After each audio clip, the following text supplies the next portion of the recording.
नमस्कार। माउन्टेन समाचारमा स्वागत छ। म बिन्दु अधिकारी र म खगेन्द्र विष्ट। सुरुमा अहिलेसम्मका मुख्य समाचार।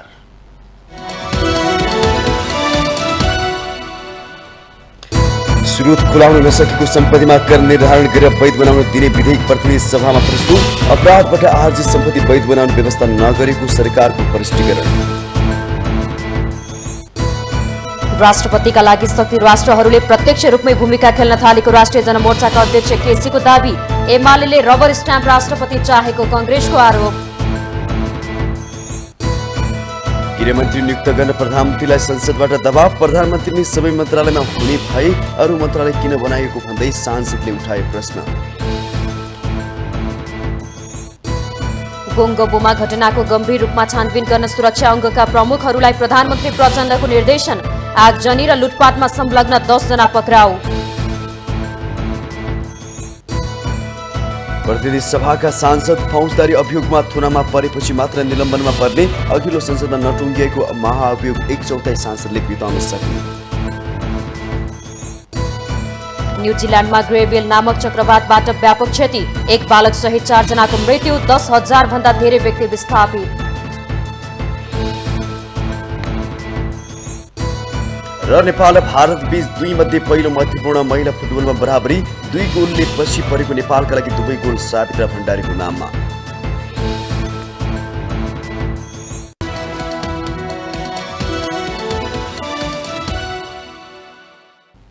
अब समाचार विस्तारमा। सरकारले स्रोत खुलाउन नसकेको सम्पत्तिमा कर निर्धारण गरेर वैध बनाउन दिने विधेयक प्रतिनिधि सभामा पेश गरेको छ। खासगरी बितेका 2 दशकमा अन्तर्राष्ट्रिय वित्तीय प्रणालीले अवैध तथा अपराधबाट आर्जित धनलाई वैध बनाउने प्रक्रियासँगै आतंककारी कार्यका लागि वित्तीय लगानीका विषयलाई अत्यन्त गम्भीरताका साथ लिन थालिएको छ। सम्पत्ति शुद्धिकरण सम्बन्धी कानून बन्न लागेपछि नेपाल निगरानी सूचीमा पर्ने खतरा टर्ला कि नटर्ला, हेरौं यो रिपोर्ट। बुधबार प्रतिनिधि सभामा सम्पत्ति शुद्धिकरण, निवारण तथा व्यावसायिक वातावरण प्रवर्धन सम्बन्धी केही ऐनलाई संशोधन गर्न बनेको विधेयक प्रस्तुत भएको छ, जहाँ स्रोत नखुलेको सम्पत्ति कर तिरेर वैध बनाउन सकिने व्यवस्था गरिएको कानून, न्याय तथा संसदीय मामला मन्त्री ध्रुव बहादुर प्रधानले जानकारी दिनुभयो। मन्त्री प्रधानले स्रोत खुलाउन नसकेको सम्पत्तिको हकमा कर निर्धारण गर्ने प्रस्ताव गरिएको बताउनुभयो, तर अपराधबाट आर्जित सम्पत्ति वैध बनाउने व्यवस्था नगरिएको उहाँको स्पष्टीकरण छ। मन्त्री प्रधानले भने स्वयं कर घोषणा गरेर अपराधबाट आर्जित सम्पत्ति वैध बनाउने व्यवस्था गरिएको नभई कसुर गरेको पाइएमा थप अनुसन्धान गरी पुनः मुद्दा चलाउन सकिने व्यवस्था गरिएको जिकिर गर्नुभयो। सम्पत्ति शुद्धिकरण वा अन्य सम्बन्ध कसुरमा संलग्न नभएको, करछली सम्बन्धी कसुर पनि नभएको अवस्थामा मात्र स्रोत खुलाउन नसकेको सम्पत्तिको हकमा कर निर्धारण गर्ने व्यवस्था गरिएको हो। स्वयं कर घोषणा गरेर अपराधबाट आर्जित सम्पत्ति वैध बनाउने व्यवस्था गरिएको छैन। कसुर गरेको पाइएमा थप अनुसन्धान गरी पुनः मुद्दा चलाउन सकिने व्यवस्था प्रस्ताव गरिएको छ। प्रचलित ऐनको दफा 28 मा सम्पत्तिको स्रोत प्रमाणित गर्नुपर्ने व्यवस्था छ। प्रचलित कानूनको यो व्यवस्थालाई बदलेर शर्त सहित स्रोत खुलाउन नसकेको सम्पत्तिको कर तिरेर वैध बनाउन सकिने प्रावधान प्रस्तावित विधेयकमा राखिएको छ। सम्पत्तिको स्रोत खुलाउन लगाउँदा त्यस्तो स्रोत खुलाउन नसकेको र अनुसन्धान गरेको व्यक्ति उप सम्बद्ध कसुर वा सम्पत्ति शुद्धिकरणको कसुरमा मुद्दा चल्ने अवस्था नदेखिएको अवस्थामा सोको अभिलेख राखी स्रोत खुलाउन नसकेको सम्पत्तिको हदसम्म कर निर्धारण तथा असुलीका लागि आन्तरिक राजस्व विभागमा लेखी पठाउनु पर्ने प्रस्तावित विधेयकमा उल्लेख छ। यसरी स्रोत नखुलेको सम्पत्तिको कर निर्धारणका लागि लेखी आएमा आन्तरिक राजस्व विभागले कर सम्बन्धी कसुर गरेर वा नगरेर यकिन गरी कसुर गरेको नपाइएमा त्यस्तो सम्पत्तिलाई चालु आय वर्षको आय मानी प्रचलित कानून बमोजिमको अधिकतम कर निर्धारण गरी असुल गर्नुपर्ने प्रस्तावित विधेयकमा प्रष्ट भनिएको छ। कर असुल गरिएको व्यक्तिको नाम, थर र ठेगाना विभागको वेबसाइटमा राखी निजको आय तथा राजस्व सम्बन्धी विवरण विभाग र वित्तीय जानकारी इकाइमा पठाउनु पर्ने विधेयकमा उल्लेख छ। कर अधिकृतले कर निर्धारण र कर परीक्षण गर्दा सम्पत्ति शुद्धिकरण, आतंककारी कार्य वा आम विनाशका हात हतियार निर्माण तथा विस्तारमा वित्तीय लगानी निवारण सम्बन्धमा ऐन बमोजिम पालना गर्नुपर्ने शर्तको विषयमा मार्गदर्शन बनाई लागू गर्ने अख्तियार आन्तरिक राजस्व विभागलाई दिएको छ। स्रोत नखुलेको सम्पत्तिमा कर तिरेर वैध सम्पत्ति पछि कुनै कसुरबाट प्राप्त भएको देखिएमा मुद्दा चलाउन सकिने प्रावधान पनि सँगै राखिएको छ। माउन्टेन टेलिभिजन एचडीका लागि आशिष रेग्मीको रिपोर्ट।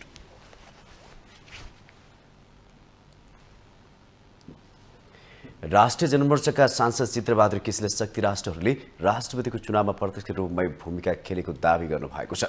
बुधबार प्रदेश सभाको बैठकमा बोल्दै सांसद केसीले यस्तो आरोप लगाउनु भएको हो। उहाँले शक्ति राष्ट्रहरूले यसपटक प्रत्यक्ष रूपमा आफ्नो देशको स्वार्थ अनुकूल राष्ट्रपतिका लागि भूमिका खेलेको टिप्पणी गर्नुभयो। यसले नेपालको स्वाभिमान, राष्ट्रियता र अखण्डतामाथि दखल भइरहेको सांसद केसीको टिप्पणी थियो। उहाँले भारतको सामान्य कर्मचारी आउँदा पूर्व प्रधानमन्त्रीहरूदेखि मन्त्रीहरू र राष्ट्र प्रमुख नै लम्पसार परेको भन्दै यसले देशको इज्जत र प्रतिष्ठामा आँच आएको बताउनु भयो। भूगोलको हिसाबले राष्ट्र सानो ठुलो भए पनि सार्वभौम सत्ताको हिसाबले सानो ठुलो नहुने प्रश्न पाल्नु भयो। राष्ट्र सानो ठुलो हुन सक्छ, निश्चय पनि नेपालको तुलनामा भारतको भूगोल, जनसङ्ख्या, आर्थिक दृष्टिकोणले ठुलो छ। तर सार्वभौम सत्ता, भौगोलिक अखण्डताको हिसाबले राष्ट्र सानो ठुलो हुँदैन। सार्वभौम सत्ता हरेक राष्ट्रको बराबर हुन सक्छ। तर नेपालबाट पूर्व प्रधानमन्त्रीहरू अथवा चाहिँ जिम्मेवार मन्त्रीहरू जाँदा भारतीय शासकहरूलाई, खास गरेर उपल्लो तहका शासकहरूलाई भेट्नै सक्दैन। नेपाली कांग्रेसका सांसद प्रदीप पौडेलले एमालेका अध्यक्ष केपी शर्मा ओलीलाई सुपर प्रधानमन्त्रीको संज्ञा दिनुभयो। उहाँले ओलीले सुपर प्रधानमन्त्री बनेर प्रचण्डमाथि दबाव सृजना गरिरहेको आरोप लगाउनु भएको हो। एमाले अध्यक्ष ओलीले संसद विघटनको कार्यतालाई छोप्न बहादुरी प्रदर्शन गर्ने कोसिस गरेको सांसद पौडेलको टिप्पणी थियो।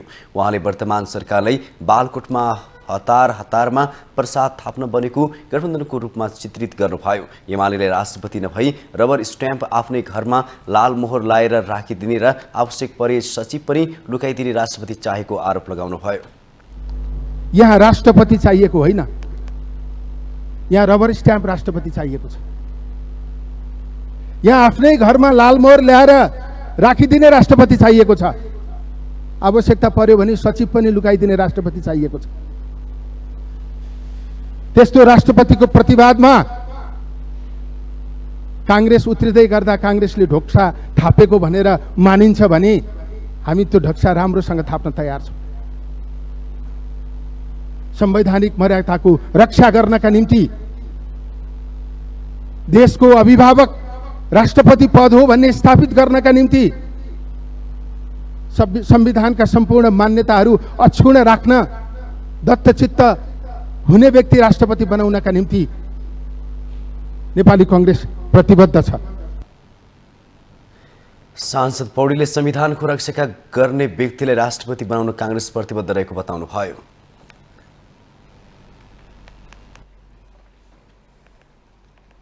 प्रतिनिधि सभाको शून्य समयमा बोल्दै सांसदहरूले जनताको जनजीविकामा परेका विभिन्न समस्याहरू समाधानका लागि सरकारको ध्यानाकर्षण गराएका छन्। प्रतिनिधि सभाको बुधबार बसेको बैठकमा शून्य समयमा बोल्दै सांसदहरूले जनताको जनजीविकामा विभिन्न समस्याहरू परेको भन्दै ती समस्याहरूको समाधान गर्न सरकारको ध्यानाकर्षण गराएका हुन्। असन्तुष्टि व्यक्त गर्न पाइन्छ तर अराजक हुन पाइँदैन। व्यापारीहरू त्यसै त आर्थिक मारमा परेर विस्थापित हुँदैछन्, त्यसमाथि अमानवीय लुटपाट, दोषीहरूलाई सीसीटीभी र अन्य रेकर्डेड माध्यम हेरेर भए पनि कडाभन्दा कडा कारबाहीको माग गर्दछु। धन्यवाद। माघ 10 गते बानेश्वरको सडकमा उहाँले आत्मदाह गरेको दृश्य यो संसदको स्मृतिमा ताजै छ। नेपाल प्रहरीको तथ्याङ्क भन्छ आत्महत्याको दर यो दशकमा 78% वृद्धि भएको छ। शून्यका लागि एउटा आत्महत्या केवल एउटा मृत्यु, भोग्ने परिवारका लागि पीडाको आकार बेहिसाब छ। मानसिक अस्वस्थता, पारिवारिक सम्बन्धको द्वन्द्व अनि व्यक्तिको आकांक्षा र परिवेश बीचको असन्तुलन आत्महत्याको मुख्य कारण निश्चय नै हुन्। न्यायपालिकाको काम चुस्त, दुरुस्त र पारदर्शी हुनु पर्यो, सबैको पहुँचमा हुनु पर्यो। त्यसो नहुँदा समाज कानुनी मुद्दामा पनि विभाजन हुन थालिसकेको छ। सन्दीप लामिछानेको मुद्दा हेरौँ, त्यो कहिलेसम्म छिनोफानो गर्छौँ? यतिका समय लाग्ने हो भने आरोपितको नाम सार्वजनिक किन गरियो? राष्ट्रको प्रतिनिधि भएको व्यक्तित्वको यति ठुलो मुद्दालाई सामान्य बनाउन मिल्ला? एउटा बलात्कार आरोपितलाई राष्ट्रको प्रतिनिधि बनाउन हाम्रो नैतिकताले कसरी दियो? सुलभ कर्जा प्रवाह गरी निम्नवर्गीय मानिसलाई आर्थिक रूपमा सबल बनाउने उद्देश्यका साथ लघुवित्त र सहकारीको अवधारणा ल्याइएको थियो। यसबाट केही हदसम्म वित्तीय कारोबार आम मानिसको पहुँचमा पुगेको देख्न सकिन्छ। तर अत्याधिक मुनाफा आर्जनको निकृष्ट उद्देश्य राख्ने कतिपय लघुवित्त र सहकारी संस्था मार्फत निम्नवर्गीय मानिसलाई ऋणमाथि ऋण बोकाएर रसातलमै पुर्याउने काम भइरहेको छ। शान्ति प्रक्रियाका बाँकी कामलाई तीव्रताका साथ अगाडि बढाउन र बेपत्ता योद्धाहरू अहिलेसम्म पनि सार्वजनिक भइरहेका छैनन्। बेपत्ता परिवारका पीडालाई ध्यान दिएर यो काम अविलम्ब अगाडि बढाउनको लागि म सरकारको सभामुख महोदय मार्फत ध्यान आकर्षण गराउन चाहन्छु। यो देशमा सरकार छ या छैन? यदि सरकार छ भने प्रधानमन्त्री निवासभन्दा जम्मा 3 किलोमिटर अगाडि लुटपाट हुन्छ, प्रहरी निकम्मा भएर हेरिरहेको छ। यदि सरकार छ भने आज दिनहाडै लुटपाट हुन्छ। सरकार छ भने करोडौँ लगानी गरेका व्यवसायीहरू किन डुब्दैछन्? यदि सरकार छ भने हामीले मजदुरका लागि किन ऐन बनाउँदैनौँ? यदि सरकार छ भने आज प्रहरीलाई निकम्मा बनाउने आज को हो? शून्य समयमा सांसदहरूले उठाएको मागलाई सरकारले गम्भीरतापूर्वक लिनुपर्ने उहाँहरूको भनाइ थियो। नेपाली कांग्रेसका सांसद चन्द्रकान्त भण्डारीले अख्तियार दुरुपयोग अनुसन्धान आयोगको कार्य सम्पादनमाथि प्रश्न उठाउनु भएको छ। बुधबार प्रदेश सभाको बैठकमा सांसद भण्डारीले आयोगको कार्य सम्पादनमाथि नै प्रश्न उठाउनु भएको हो। उहाँले अख्तियारले सिम कार्डमा भ्रष्टाचार गर्नु अपराध हो भन्ने आवाज राखेको उल्लेख गर्दै त्यसरी आवाज सुनाउनुको ठाउँमा भ्रष्टाचारीहरूको फाइल खोलेर कारबाही किन नगरेको भन्दै प्रश्न गर्नुभयो। आज किन जनताले दुःख पाइरहेका छन्? किन यस्तो स्थिति भएको छ? त्यसकारण यसको बारेमा हामी छलफल गर्नु पर्यो। बिहान हामीले मोबाइलमा सुन्छौँ सभामुखले भ्रष्टाचार गर्नु अपराध हो। अख्तियार अनुसन्धान आयोग, त्यो अख्तियार अनुसन्धानले फाइल खोजेर थुन्नलाई कसले रोकेको छ र टुइन राखेर बस्छ? यो के हो? यो नाटक के नाटक मञ्चन हुँदैछ नेपालमा? नेकपा एमालेका सांसद योगेश कुमार भट्टराईले यातायात व्यवस्था ऐनको संशोधन गर्नुपर्ने माग राख्नुभयो। उहाँले रोड सेफ्टी काउन्सिल बनाएर सडक विभाग र यातायात व्यवस्था विभागले गरेका कामहरूको नियमन गर्न जरुरी रहेको बताउनुभयो। सांसद भट्टराईले 2 पाङ्ग्री सवारी साधन दुर्घटनामा मृत्यु हुनेको संख्या कारण हेलमेटको गुणस्तर रहेकाले हेलमेटको गुणस्तर परीक्षण गर्नु जरुरी रहेको उल्लेख गर्नुभयो। 2 पाङ्ग्रे सवारी साधनमा मृत्यु हुनेको मुख्य कारण हेलमेटको क्वालिटी हो। 70% मानिसहरू कमजोर हेलमेट प्रयोग गरेका कारणले मृत्यु भएका छन्। अनि अधिकांश 2 पाङ्ग्रे सवारी साधनमा मृत्यु कसको हुन्छ त भन्दा पछाडि बस्ने यात्रुको हुन्छ। जोसँग हेलमेट छैन त्यो अधिकांश मृत्यु पछाडि बस्नेको हुन्छ। अगाडि बस्नेको सामान्यतः मृत्यु भइहालेन भने पनि उसलाई हेलमेटले जोगाउँछ यदि क्वालिटीको हेलमेट छ भने। त्यसकारणले यस्ता थुप्रै विषयमा हामीले छलफल गर्नुपर्नेछ। जनता समाजवादी पार्टीका सांसद प्रदीप यादवले सरकारले कुनै पनि खेलबाट नागरिकता विधेयक रोकेर सडक र सदनमा सङ्घर्ष सुरु गर्ने चेतावनी दिनुभयो।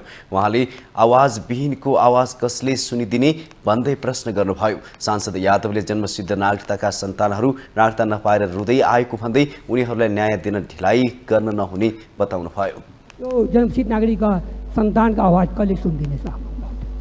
कसले सुनिदिने? रुँदै आउँछ, त्यसको पीडा कसले सुनिदिने? त्यसको आवाज कसले सुनिदिने? आज कोही छैन न्याय दिने उनीहरूको लागि। यही न्यायको मन्दिर हो नि, यहीँबाट जनताको न्याय पाउँछ नि सभामुख महोदय। तर ती जन्मसिद्ध नागरिकका सन्तान त्यसका के गल्ती सभामुख महोदय? त्यसका बाबु र आमा नेपाली हुँदा पनि आज चाहिँ नागरिकता बिना चाहिँ भड्किरहेको छ सभामुख महोदय। यसकारण म सभामुख महोदय मार्फत यो सरकारलाई मैले चेतावनी दिन चाहन्छु कि अब कुनै खेलले नागरिकता विधेयक रोक्ने ढिला गर्ने प्रयास भयो भने जनता समाजवादी पार्टी सडक र सदन दुईटैमा सङ्घर्ष गर्छ। सांसद यादवले संविधान जारी भएदेखि नै जन्मसिद्ध नागरिकताका सन्तानहरूलाई नागरिकता विहीन अवस्थामा राख्नु विडम्बनापूर्ण भएको टिप्पणी गर्नुभयो।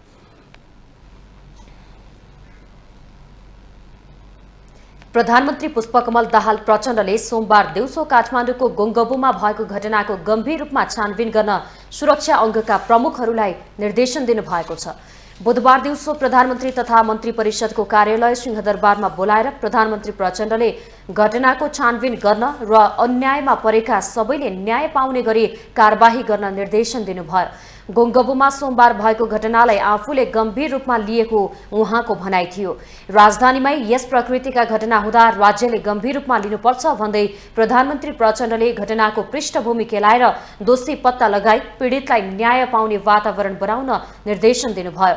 छलफलमा नेपाल प्रहरी, सशस्त्र प्रहरी बल र राष्ट्रिय अनुसन्धानका प्रमुखहरूले बसपार्क क्षेत्रमा केही विवाद भए पनि अप्रिय घटना होला भनेर आफूहरूले पूर्वानुमान नगरेको बताएका थिए। सुरक्षा प्रमुखहरूले घटनामा परि 33 जना प्रहरी घाइते भएको, शान्ति सुरक्षाको पूर्वानुमान गर्न नसकिएको, प्रहरीको सावधानीका कारण मानवीय क्षति नभएको र विवादकै बीच लुटेरा समूहले फाइदा उठाएको प्रारम्भिक अनुसन्धानले देखाएको ब्रिफिङ गर्नुभएको थियो।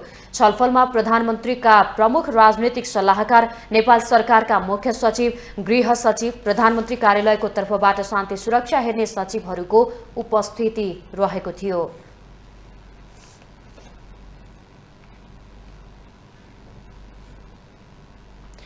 काठमाडौँको नयाँ बस पार्क स्थित लोत्से महलमा तोडफोड गरी मोबाइल लगायतका सामग्री लुटपाट आन्दोलनका क्रममा प्रहरीको गाडी जलाउने 10 जनालाई प्रहरीले पक्राउ गरी सार्वजनिक गरेको छ। ट्राफिक प्रहरीले बढाएको जरिवाना घटाउनु पर्ने लगायतका माग राखी यातायात मजदुरले गरेको आन्दोलनले उग्र रूप लिँदा प्रदर्शनकारीले प्रहरीको 2 गाडी जलाएका थिए। आन्दोलनका क्रममा एक समूहले बस पार्कमै रहेको लोत्से महलमा सञ्चालित एसीडीसी मोबाइल प्रणाली, डायमन्ड मोबाइल प्रणाली तथा काठमाडौँ सुपर मार्केटमा तोडफोड गरी नगद सहित mobile charger, recharge card, earphone लगायतका सामग्री लुटपाट गरेका थिए। गाडीमा आगजनी गरेको भन्दै 6 जना र मोबाइल लुटपाटमा संलग्न रहेको आरोपमा 4 जनालाई प्रहरीले पक्राउ गरेको छ। उनीहरूमाथि म्याद थप गरी अनुसन्धान भइरहेको छ। पक्राउ परेकाहरूले अपराध स्वीकार गरेको भन्दै प्रहरीले थप व्यक्तिको खोजी गरिरहेको जनाएको छ।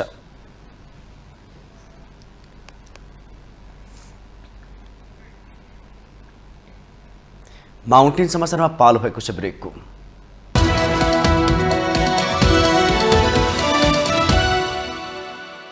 ब्रेकपछि स्वागत छ। अब बाँकी समाचार।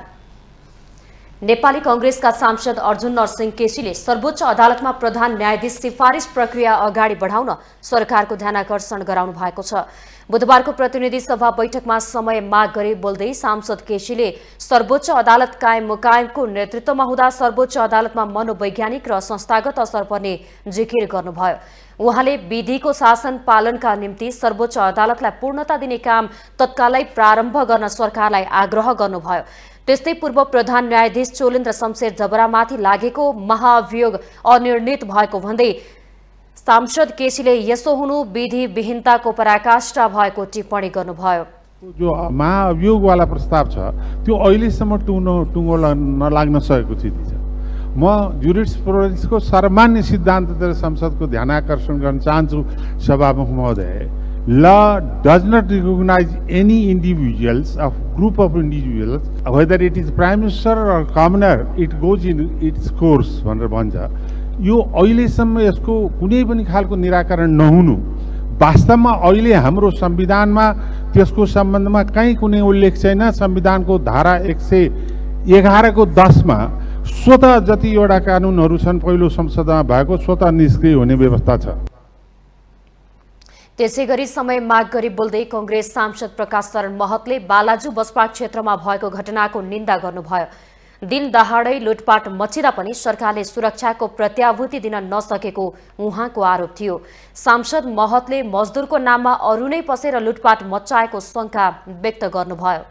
साना व्यवसाय गरेर बसेका छन्, मोबाइल पसलहरू छन्, अन्य पसलहरू छ, यहाँ दिन दहाडै लुटपाट मचिन्छ। शान्ति सुरक्षाको कुनै प्रत्याभूति सरकारले दिन सकेन। हामी मजदुरका तमाम जायज समस्याहरूको समाधान हुनुपर्दछ।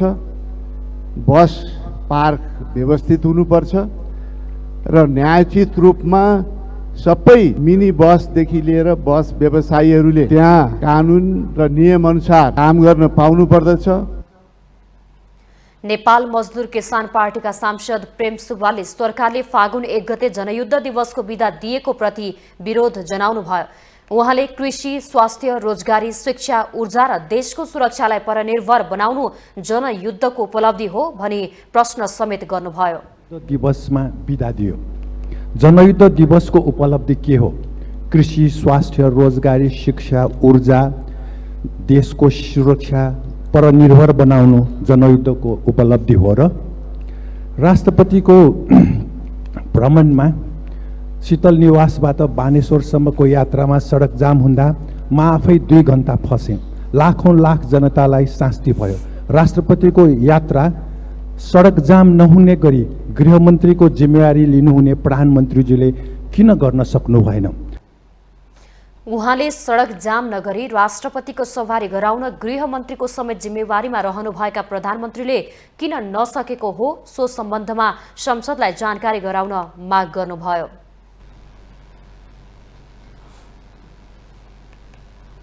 राष्ट्रपतिको निर्वाचनको मिति जति नजिकै उति सत्ता गठबन्धनमा हलचल बढ्दैछ। नेपाली कांग्रेस प्रचण्डलाई पुरानै गठबन्धनमा फर्काउने कसरतमा लागिरहेको देखिन्छ। नेकपा एमाले भने प्रचण्डलाई यताउता हुन नदिने गरी सक्रियता बढाइराख्नु भएको छ। एक रिपोर्ट। कदाचित यो स्थिति फेरियो भने संसदको बनावट नै अस्थिरताको कारक हुने खालको बनावट छ। बहुमत कसैको छैन। हाम्रो पार्टीसँग बहुमत छैन। हामीसँग बहुमत भन्दा निकै तल सिट छ र अनेक प्रकारका भित्रका बाहिरका अनेक शक्तिहरू यो देश बर्बाद पार्न क्रियाशील छन्।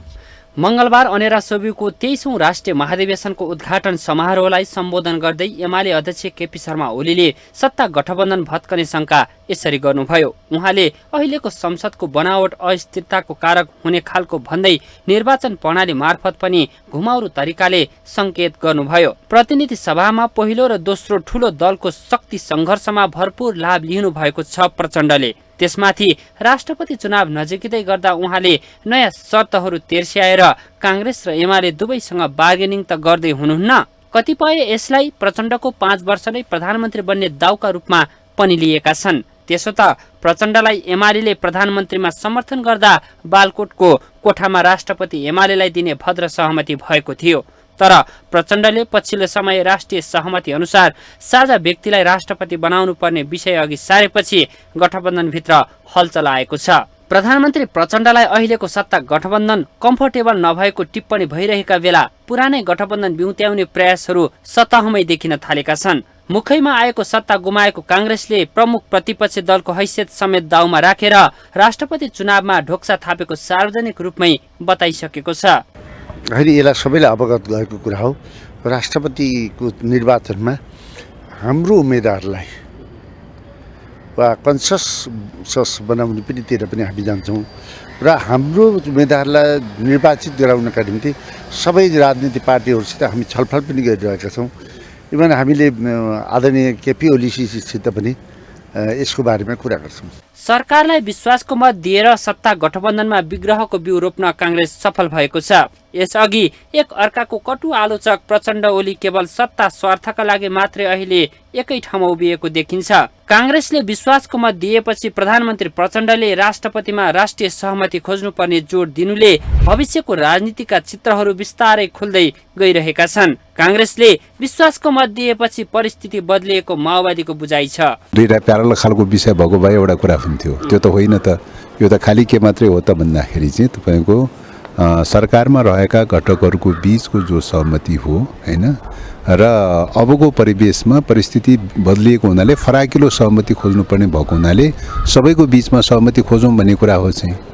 त्यसकारणले यो सहमति तोड्ने विषयसँग सरकारको विषय परेन यो। तर माओवादीको अडानमा एमाले सकारात्मक बन्न सकेको छैन।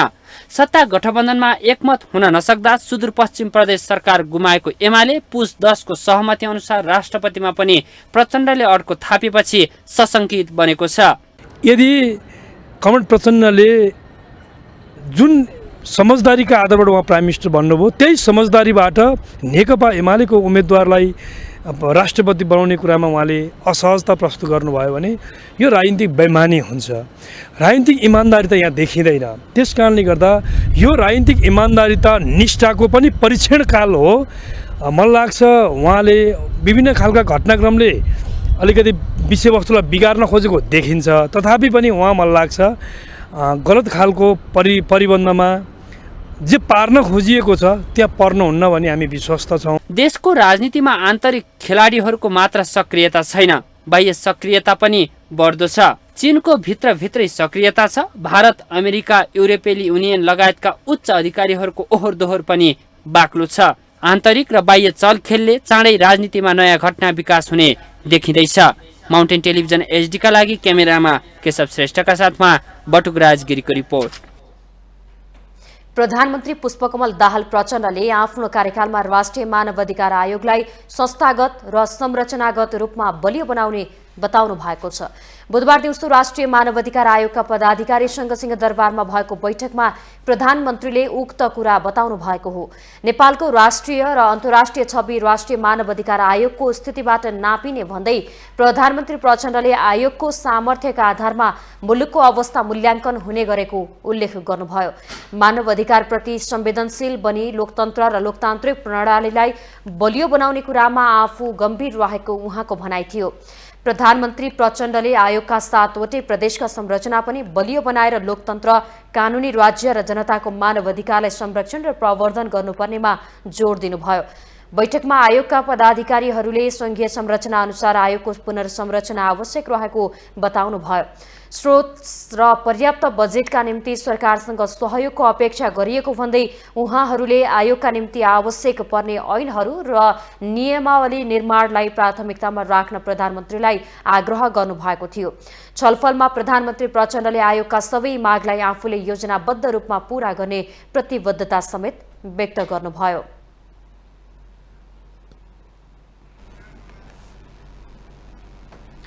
प्रतिनिधि सभाका सदस्य फौजदारी अभियोगमा थुनामा परेपछि मात्र निलम्बनमा पर्ने भएका छन्। प्रतिनिधि सभा नियमावली मस्यौदा समितिले यस्तो निर्णय गरेको हो। समितिमा सांसदहरूलाई अभियोग लाग्ने बित्तिकै वा अभियोग पुष्टि भएपछि निलम्बन गर्ने भन्ने विषयमा सांसदहरूबीच मत बाँझिएको थियो।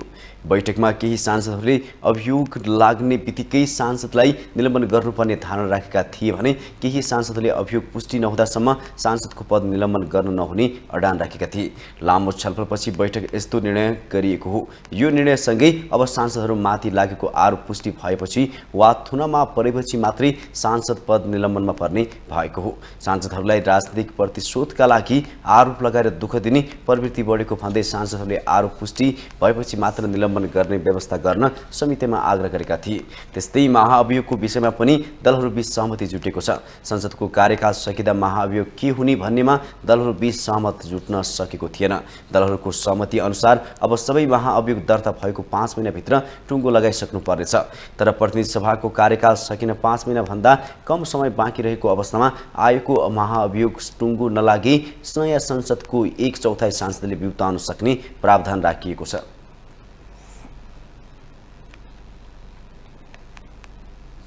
संसदमा हुने स्वार्थको द्वन्द्व व्यवस्थापन सम्बन्धी प्रावधान बिना नै प्रतिनिधि सभा नियमावलीलाई अन्तिम टुङ्गो लगाइने भएको छ। बनिरहेको नियमावलीमा सांसदहरूको स्वार्थको द्वन्द्व व्यवस्थापनका लागि स्पष्ट व्यवस्था हुन सकेको छैन। एक रिपोर्ट। संसदमा नयाँ प्रतिनिधिहरू आएपछि प्रतिनिधि सभा नियमावली मस्यौदा समिति नै बनाएर काम भइरहेको छ। संसदको मर्यादा र गरिमा बचाउँदै प्रभावकारी बनाउनका लागि गर्नुपर्ने सुधार समेटेर नीति अनुसन्धान प्रतिष्ठानले संसदमा बुझाएको प्रतिवेदन पुस्तकालयमा थन्किएको छ। प्रतिवेदनका सुझाव विपरीत संसदमा हुने स्वार्थको द्वन्द्व व्यवस्थापनमा मौन रहेर नियमावलीलाई अन्तिम रूप दिइँदैछ। नियमावली मस्यौदा समितिका सदस्य नेपाली कांग्रेसका प्रमुख सचेतक रमेश लेखकले स्वार्थको द्वन्द्वको स्पष्ट परिभाषा नै नभएकाले पहिला स्वार्थको द्वन्द्व के हो भन्ने बारे प्रश्न पार्नुपर्ने तर्क गर्नुभयो। स्वार्थ बाजिने विषय के हुन् भन्ने कुरालाई राम्रोसँग परिभाषित गर्नुपर्छ। फेरि अब स्वार्थ बाजिने भनेको कुनै मान्छे कुनै एउटा पेसाबाट अथवा व्यवसायबाट संसदमा पुगेको छ भने त्यो पेसा व्यवसायसँग सम्बन्धित कुरामा बोल्नै नपाउने, हेर्नै नपाउने, कामै गर्न नपाउने त होइन होला। नीति अनुसन्धान प्रतिष्ठानको अध्ययनका अनुसन्धानकर्ता किरण चापागाईले संसदमा स्वार्थको द्वन्द्व व्यवस्थापनलाई सांसदहरूको आचरणसँग मात्रै नजोडी सुशासनको दृष्टिकोणबाट पनि हेरिनुपर्ने बताउनुहुन्छ। स्वार्थको द्वन्द्वको प्रभावकारी व्यवस्थापन नगर्दा भइरहेका स्वार्थ केन्द्रित नीतिगत हस्तक्षेप तथा निर्णयले सार्वजनिक जनजीविकामा नकारात्मक प्रभाव पार्ने उहाँको तर्क छ। स्वार्थको द्वन्द्वलाई यदि नियन्त्रण गर्ने भने सांसदहरूको बाह्य गतिविधिहरूलाई नियमन गर्नु यही नियावलीबाटै गरिनुपर्छ। अन्तर्राष्ट्रिय अभ्यासको आधारबाट हेर्ने हो भने स्वार्थको द्वन्द्व एउटा आचार संहिताको विषयवस्तु मात्रै होइन, यो चाहिँ एउटा भ्रष्टाचारजन्य कसुर पनि हो र अन्तर्राष्ट्रिय अभ्यासमा चाहिँ स्वार्थको द्वन्द्वलाई चाहिँ एउटा फौजदारी अपराधको रूपबाट मानिएको छ। नियमावली मस्यौदा समितिमा रहेका र समिति बाहिरका सांसदहरूले भने स्वार्थको द्वन्द्वलाई व्यवस्थित गर्ने यस्ता सुझाव दिएका छन्।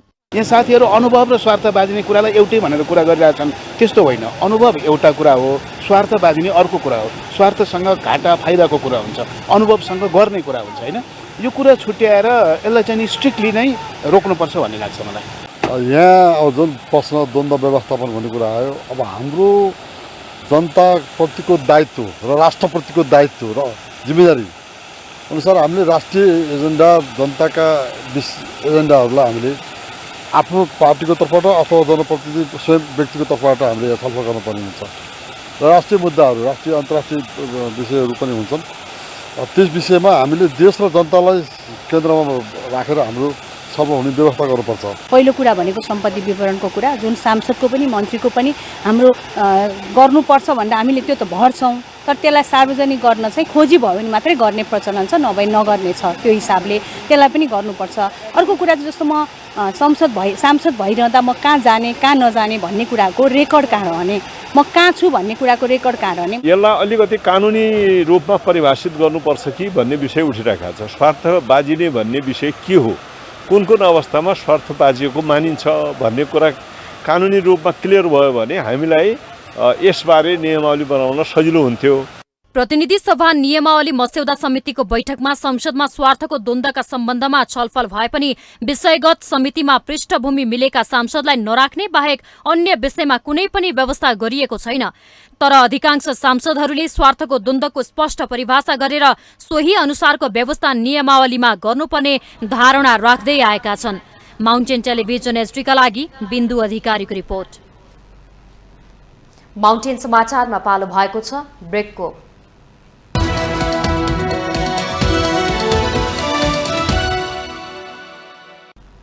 ब्रेकपछि स्वागत छ। बाँकी समाचार। स्थानीय तहका उम्मेदवारले तत्काल जरिमाना बुझाउन नपर्ने भएको छ। निर्वाचन आयोगले निर्णय विरुद्ध काठमाडौँ महानगरपालिकाका मेयर बालेन्द्र शाहले दायर गरेको रिटमाथि सर्वोच्च अदालतको संवैधानिक इजलासले निर्वाचन आयोगले तोकेको जरिवाना बारेको निर्णय तत्काल कार्यान्वयन नगर्न आदेश दिएको हो। सर्वोच्चले आयोगको गोस्वरा निर्णयमा प्रश्न उठाउँदै शाहको निवेदनमा संवैधानिक इजलासबाट अन्तरिम आदेश र कारण देखाउ आदेश जारी भएको हो। सोमबार कायम मुकायम प्रधान न्यायाधीश हरिकृष्ण कार्की, न्यायाधीशहरू विष्णुम्बर श्रेष्ठ, डाक्टर आनन्द मोहन भट्टराई, अनिल कुमार सिन्हा र प्रकाश मान सिंह राउतको संवैधानिक इजलासले यस्तो आदेश दिएसँगै स्थानीय तहका जनप्रतिनिधिलाई राहत मिलेको छ। गत वैशाख 30 गते सम्पन्न स्थानीय तहको निर्वाचनमा उम्मेदवार भई कानुन बमोजिम बुझाउनु पर्ने, निर्वाचन खर्चको विवरण नबुझाउने उम्मेदवारलाई कारबाही गर्ने सम्बन्धमा निर्वाचन आयोग गत भदौ 31 मा निर्णय गरेको थियो।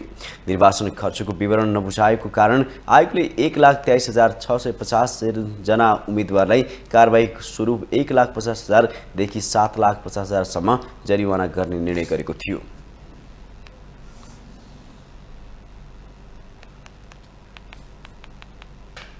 उपप्रधान तथा अर्थमन्त्री विष्णुप्रसाद पौडेलले मुलुकको समग्र आर्थिक नीति पुनरावलोकन गर्ने तयारीमा रहेको बताउनु भएको छ।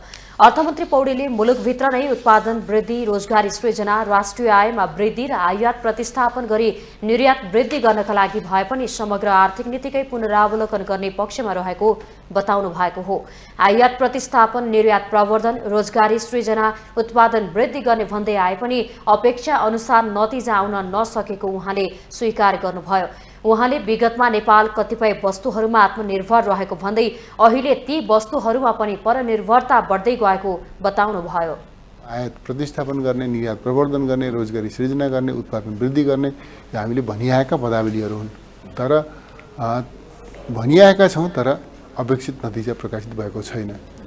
हामी चाहिँ वास्तवमा एक समयमा आत्मनिर्भर भएका कतिपय विषयहरू थिए होइन, ती चिजहरूमा पनि हामी अहिले चाहिँ के भने परनिर्भरता बढिरहेको अवस्था, परनिर्भरताका प्रवृत्तिहरू छन्। यो सबै समस्याको सामग्रिक समाधानका सन्दर्भमा अब हामीले चाहिँ पोलिसी रिभ्यू पनि गर्ने र चाहिँ चाल्नुपर्ने कदम पनि चाल्नुपर्ने त्यो क्षणको नजिक आइपुगेका छौँ। त्यस्तै अर्थमन्त्री पौडेलले नीतिगत प्राथमिकता र न्यूनतम साझा कार्यक्रमलाई सरकारको कार्यक्रमको रूपमा लिएको बताउनुभयो। उहाँले नीतिगत प्राथमिकता र न्यूनतम साझा कार्यक्रममा वर्तमान अर्थतन्त्रका समस्या र समाधानको विषयमा समेटिएको बताउनुभयो। सामर्थ्य छ, त्यो आर्थिक सामर्थ्य र यही भनौँ न चालु आर्थिक वर्षमै सबै चिज पुरा गर्ने भन्ने हो भनेदेखि त्यो सम्भव छैन। तर यो चाहिँ नीतिगत प्राथमिकता र न्यूनतम कार्यक्रमको समय सीमा के हो भने 5 वर्ष हो। यो सहकार्य सरकारमा सहभागी भएका दलहरूको बिचको सहकार्य 5 वर्षका लागि हो। त्यसकारणले यो 5 वर्षको चाहिँ कार्यक्रम हो र 5 वर्षको कार्यक्रमभित्र हामीले सोचेको के हो भन्दाखेरि हामी आज अर्थतन्त्रका चुनौतीहरूको पनि सामना गर्छौँ, अर्थतन्त्रलाई सबल पनि तुल्याउँछौँ र आज जे यो चाहिँ कार्यक्रममा उल्लेख गरिएको छ न्यूनतम कार्यक्रममा ती चिजहरू कार्यान्वयन गर्ने सामर्थ्य आर्जन गर्छौँ। पहिलो प्रश्न। अर्थमन्त्री पौडेलले वर्तमान सरकारमा भएका दलहरूको सहकार्य 5 वर्षका लागि भएको बताउनुभयो। उहाँले 5 वर्षको कार्यक्रममा सरकारले अर्थतन्त्रका चुनौतीहरू पनि सामना गरी अर्थतन्त्रलाई सबल तुल्याएरै छाड्ने दाबी गर्नुभयो।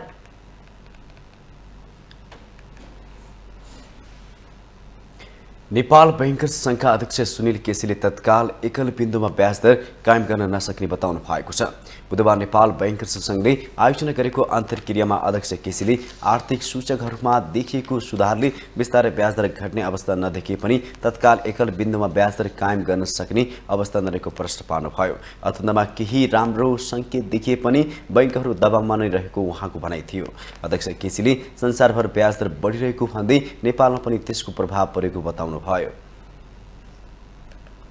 पनि बिस्तारै क्रमिक रूपमा हामीले जुन स्टेपहरू लिइरहेछौँ डिपोजिटहरूको इन्ट्रेस्ट रेट घटाएर त्यो चाहिँ क्रमिक रूपमा बिस्तारै घट्दै जाने अवस्था चाहिँ हामीले देखिरहेछौँ र त्यसमा हामी पनि इन्ट्रेस्ट रेटलाई एउटा स्टेबल र अलिकति राम्रो लेभलमा राख्नुपर्छ भन्ने कुरामा हामी पनि सबै ब्याङ्कहरू एकदम सजग छौँ र त्यो कार्यमा हामी लागिरहेछौँ कसरी इफिसियन्सीले यसलाई बढाउने भन्ने कुरामा। अध्यक्ष केसीले बैंक वित्तीय संस्थामा खाता खोलेका 4 करोड खातावालालाई संरक्षण दिन खोज्दा 18 लाख ऋणीले दबाव सिर्जना गरेको आरोप लगाउनुभयो। नबिल बैंकका प्रमुख कार्यकारी अधिकृत ज्ञानेन्द्र ढुङ्गानाले बैंकिङ क्षेत्रका विषयमा बजारमा अनर्गल कुरा आउनु राम्रो नभएको टिप्पणी गर्नुभयो। उहाँले लगानी लागत खर्च हेर्दा व्यवसायीहरूले भने जस्तो र सञ्चार माध्यममा आए जस्तो बैंकहरूले धेरै नाफा नकमाएको जिकिर गर्नुभयो। भन्दा घटी रेट भनेको उनीहरूले रिस्क लिएर हालेको छ, त्यो हिसाबले राम्रो डिपोजिटरहरू नै भोलि पलायन हुन्छ ब्याङ्किङ सेक्टर भन्ने पनि डर भइसकेको छ। त्यस कारण अरब आफैमा ठुलो होइन, हामीले चाहिँ relatively return on assets return on investment हेऱ्यौँ भने ब्याङ्किङ सेक्टरले धेरै नै त्यस्तो मिडियामा आए जस्तो अथवा हाम्रो बडो साथीहरूले भने जस्तो त्यस्तो कमाइ छैन। प्रमुख कार्यकारी अधिकृत ढुङ्गानाले पछिल्लो समय बैंकहरूमा खराब कर्जा डर लाग्ने किसिमले बढ्दै गएको बताउनुभयो। यस वर्षको महाशिवरात्रिमा पुरी मठका जगतगुरु शंकराचार्य सरस्वती श्री निश्चलानन्द स्वामी आउनुहुने भएको छ। पशुपति क्षेत्र विकास कोषले बुधबार पत्रकार सम्मेलन गरेर जगतगुरु श्री निश्चलानन्द स्वामी आउने जानकारी दिएको हो। उहाँ बिहीबार पशुपतिनाथ मन्दिर आइपुग्नुहुनेछ। यस वर्ष फागुन 5, 6 र 7 गते पशुपति शंकराचार्य पूजन महोत्सव कार्यक्रम राखिएकाले उहाँ सो कार्यक्रममा सहभागी हुन आउन लाग्नु भएको हो। पर्वलाई व्यवस्थित बनाउन पशुपति क्षेत्र विकास कोष परिसर नेपाल प्रहरी, सशस्त्र प्रहरी बल, राष्ट्रिय अनुसन्धान विभाग समेतबाट सुरक्षाका जनशक्ति परिचालनको तयारी गरेको पशुपति क्षेत्र विकास कोषका कार्यकारी निर्देशक घनश्याम खतिवड़ाले जानकारी दिनुभयो। मेला क्षेत्र र दर्शन मार्गलाई लक्षित गरी सीसी क्यामेराको जडान गर्ने, दर्शन मार्गमा ब्यारिकेड जडान लगायत भिड व्यवस्थापनका लागि सेनाले सहयोग गर्नेछ। विभिन्न धार्मिक संस्थाहरू, विशिष्ट व्यक्तित्वहरू लाई परिचालन गरिएको छ र 8वटा उपसमितिहरू मार्फत विभिन्न क्षेत्रका कामहरू धमाधम भइरहेका छन्। यहाँले देखिरहनु भएको छ साज सजावटका कामहरू, रङरोगनका कार्यहरू, बत्ती व्यवस्थापन गरिने कार्यहरू अगाडि बढिरहेका छन्। भोलि 4 गते, पर्सि 5 गते, 4 र 5 गते फुल व्यवस्थापनको कार्य पनि हुनेछ। कोषले यस पटकको महाशिवरात्रिमा करिब 20 लाख दर्शनार्थीले पशुपतिको दर्शन गर्ने अनुमान गरेको छ।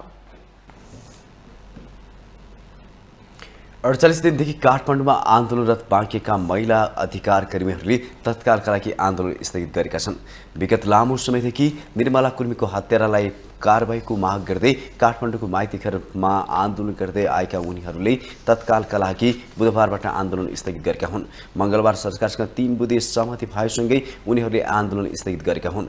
सरकारसँगको सहमतिमा निर्मला कुर्मीको अपहरण, शरीर बन्धक तथा कर्तव्य ज्यान सम्बन्धी जाहेरीसँग सम्बन्धित कसुरको अनुसन्धान गर्नको लागि मुलुकी फौजदारी कार्यविधि संहिता बमोजिम विशेष अनुसन्धान टोली गठन गरी गहन र विस्तृत अनुसन्धान गरी दोषी उप मुद्दा चलाउने सहमति भएको छ।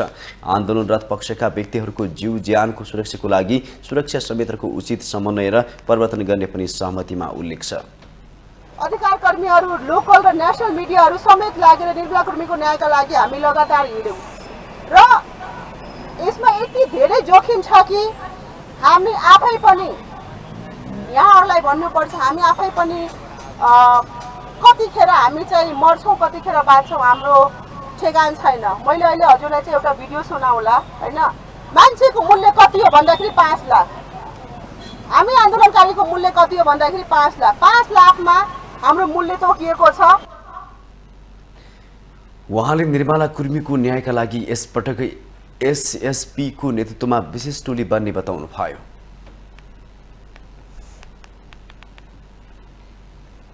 हामीसँग आर्थिक अन्तर्राष्ट्रिय खेल समाचार बाँकी नै छन्। माउन्टेन समाचारमा पालो भएको छ ब्रेकको।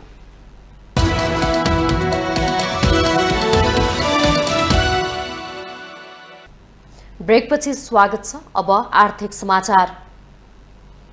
आर्थिक समाचारको साथमा जगदम्बा सुपर साइन तथा ग्याल्बा प्लस जीवनभरको भरोसा।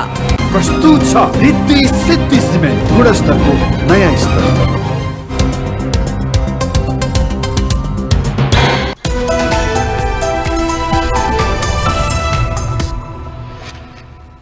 लघुवित्त संस्थाहरूले ग्राहकहरूबाट सेवा शुल्क बापत अतिरिक्त रूपमा लिएको 1 अर्ब 60 करोड रुपैयाँ 1 हप्ताभित्र सम्बन्धित ग्राहकलाई फिर्ता दिन सहमत भएका छन्। उप प्रधानमन्त्री तथा अर्थमन्त्री विष्णुप्रसाद पौडेल, नेपाल राष्ट्र बैंकका डेपुटी गभर्नर, नेपाल लघुवित्त बैंकर्स संघ, लघुवित्त संघ नेपाल समेतको बैठकमा लघुवित्तहरूले कर्जामा 1.5% भन्दा बढी सेवा शुल्क नलिने सहमति बनिरहेको छ। त्यसैगरी एउटा ग्राहकले एउटा भन्दा बढी लघुवित्त संस्थाबाट ऋण लिन नपाउने व्यवस्थाको प्रभावकारी कार्यान्वयन मिलाउने सहमति भएको अर्थ मन्त्रालयले जनाएको छ। परिस्थिति जन्य कारणले ऋण तिर्न नसकेका ग्राहकहरूको विवरण 1 महिनाभित्र तयार पार्ने र त्यस्ता ग्राहकहरूलाई ग्राहक संरक्षण कोषको रकमबाट आवश्यक व्यवस्थापन गर्ने सहमति भएको हो। उप प्रधानमन्त्री तथा अर्थमन्त्री विष्णुप्रसाद पौडेलले लघुवित्त संस्थाहरूले अर्थतन्त्र, रोजगारी, कर, वित्तीय साक्षरता र सामाजिक क्षेत्रमा गरेको योगदान तथा यस क्षेत्रमा देखा परेका समस्या समाधान गर्न नेपाल राष्ट्र बैंकले अध्ययन गरी प्रतिवेदन पेश गर्न निर्देशन दिनुभएको छ।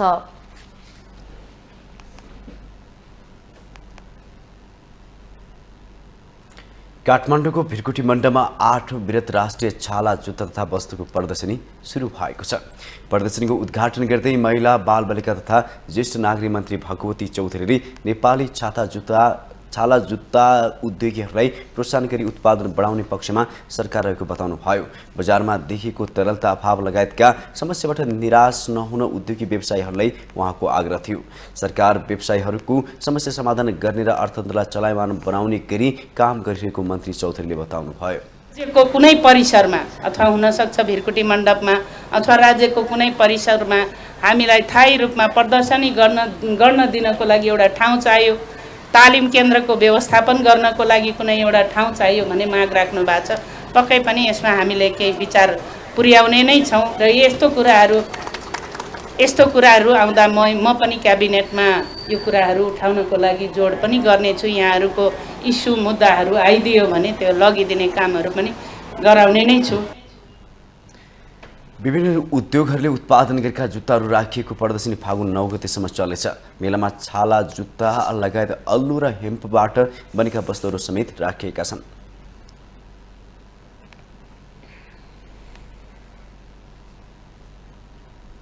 अब अन्तर्राष्ट्रिय समाचार।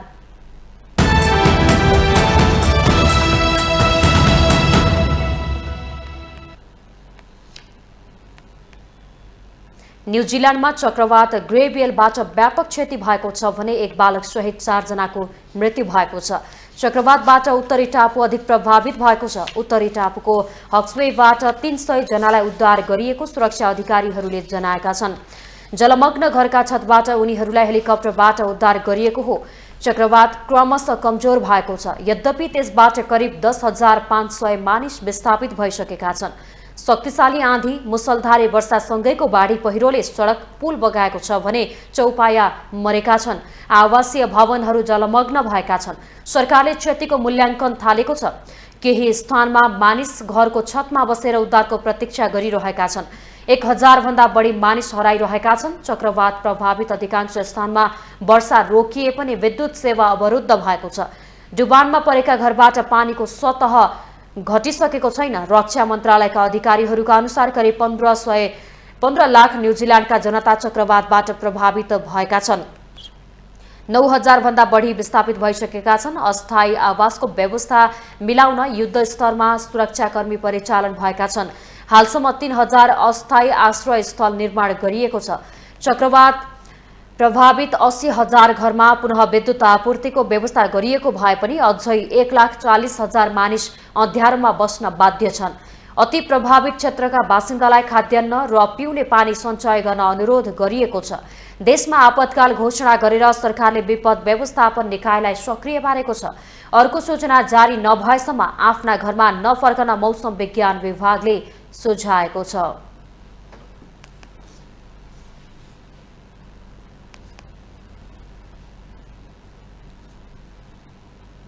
अब पालो खेल समाचारको।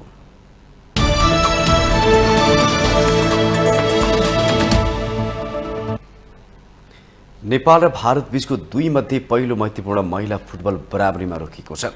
भारतको चेन्नई स्थित जवाहरलाल नेहरू स्टेडियममा नेपाल र भारत बीचको पहिलो मैत्रीपूर्ण महिला फुटबल 2 गोलले बराबरीमा रोकिएको हो। दुवै टोलीले पाएका अवसर सदुपयोग गर्न नसक्दा मध्यान्तर अघि कुनै गोल हुन नसकेको यो खेलमा 4वटै गोल दोस्रो हाफमा भएको हो। दोस्रो हाफमा भारतले 2 गोलको अग्रता लिएको अवस्थामा नेपालले अन्तिम समयमा खेल बराबरीमा पुर्याएको हो। खेलको 56 मिनेटमा सौम्य गुगुलोतले भारतलाई दिलाएको अग्रता 68 मिनेटमा इन्दुमती कार्यसनले गोल गर्दै दोब्बर बनाइन्। 90 मिनेटमा सावित्रा भण्डाले पेनाल्टी गोल गर्दै नेपाललाई 2-1 को स्थितिमा ल्याइन्। त्यसपछि खेलको इन्जुरी समयमा सावित्राले व्यक्तिगत दोस्रो गोल गर्दै 2-2 को बराबरीमा ल्याउँदै नेपाललाई हारबाट जोगाइन्। दोस्रो मैत्रीपूर्ण खेल शनिबार हुनेछ।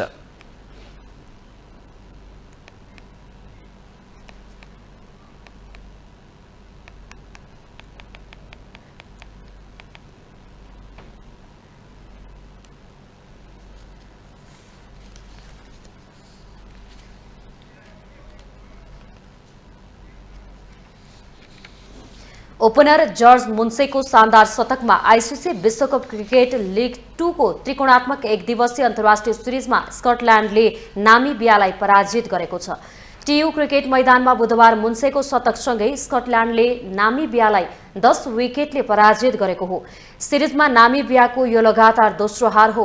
मंगलबार नामिबिया नेपालसँग पराजित भएको थियो। नामिबियाले दिएको 154 रनको लक्ष्य स्कटल्यान्डले 22.1 ओभरमा बिना विकेटको क्षतिमा पूरा गर्यो। स्कटल्यान्डको जितमा मुन्सेले 61 बलमा 12 चौका र 7 छक्काको सहयोगमा अभिजित 103 रनको शतकीय इनिङ खेले।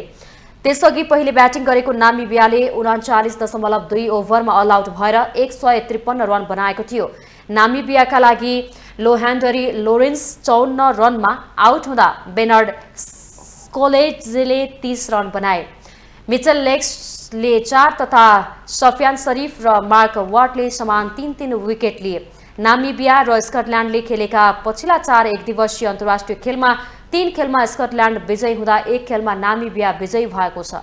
7 टोली सहभागी विश्वकप क्रिकेट लिग 2 मा जितसँगै स्कटल्यान्ड 33 खेलमा 48 अङ्कका साथ अङ्क तालिकाको शीर्ष स्थानमा रहेको छ। स्कटल्यान्डले जारी विश्वकप लिग 2 को शीर्ष स्थान पक्का गरेको छ। मंगलबारबाट सुरु त्रिकोणात्मक सिरिज फागुन 9 गतेसम्म सञ्चालन हुनेछ।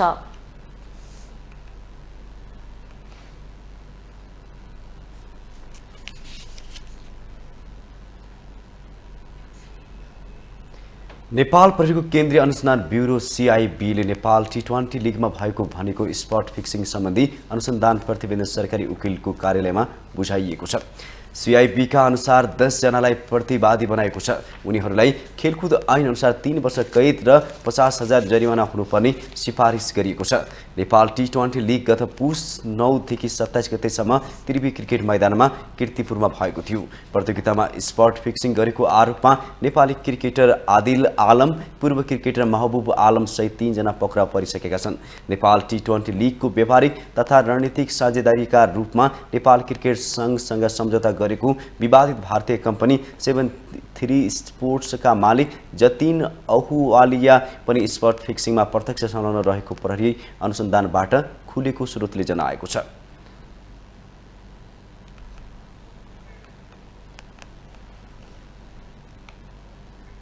माउन्टेन समाचारमा पालो भएको छ ब्रेकको।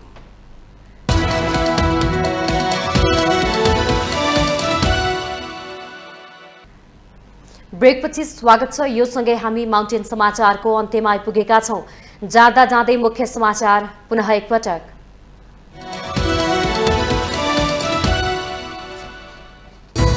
स्रोत खुलाउन नसकेको सम्पत्तिमा कर निर्धारण गरेर वैध बनाउन दिने विधेयक प्रतिनिधि सभामा प्रस्तुत। अपराधबाट आर्जित सम्पत्ति वैध बनाउने व्यवस्था नगरेको सरकारको प्रष्टीकरण। राष्ट्रपतिका लागि राष्ट्र शक्तिहरूले प्रत्यक्ष रूपमै भूमिका खेल्न थालेको राष्ट्रिय जनमोर्चाका अध्यक्ष केसीको दावी। एमाले रबर स्ट्याम्प राष्ट्रपति चाहेको कांग्रेसको आरोप। गृहमन्त्री नियुक्त गर्न प्रधानमन्त्रीलाई संसदबाट दबाव। प्रधानमन्त्री नै सबै मन्त्रालयमा हुने भए अरू मन्त्रालय किन बनाएको भन्दै सांसदले उठाए प्रश्न। गङ्गुमा घटनाको गम्भीर रूपमा छानबिन गर्न सुरक्षा अङ्गका प्रमुखहरूलाई प्रधानमन्त्री परिषदको निर्देशन। आगजनी लुटपाटमा संलग्न 10 जना पक्राउ। प्रतिनिधि सभाका सांसद फौजदारी अभियोगमा थुनामा परेपछि मात्र निलम्बनमा पर्ने। अघिल्लो संसदमा नटुङ्गिएको महाअभियोग 1/4 सांसदले बिउताउन सक्ने। न्युजिल्यान्डमा ग्रे बियल नामक चक्रवातबाट व्यापक क्षति। 1 बालकसित 4 जनाको मृत्यु। 10,000 भन्दा धेरै व्यक्ति विस्थापित। र नेपाल र भारत बीच 2 मध्ये पहिलो मैत्रीपूर्ण महिला फुटबल बराबरीमा 2 गोलले पछि परेको नेपालका लागि 2 गोल सावित्रा भण्डारीको नाममा।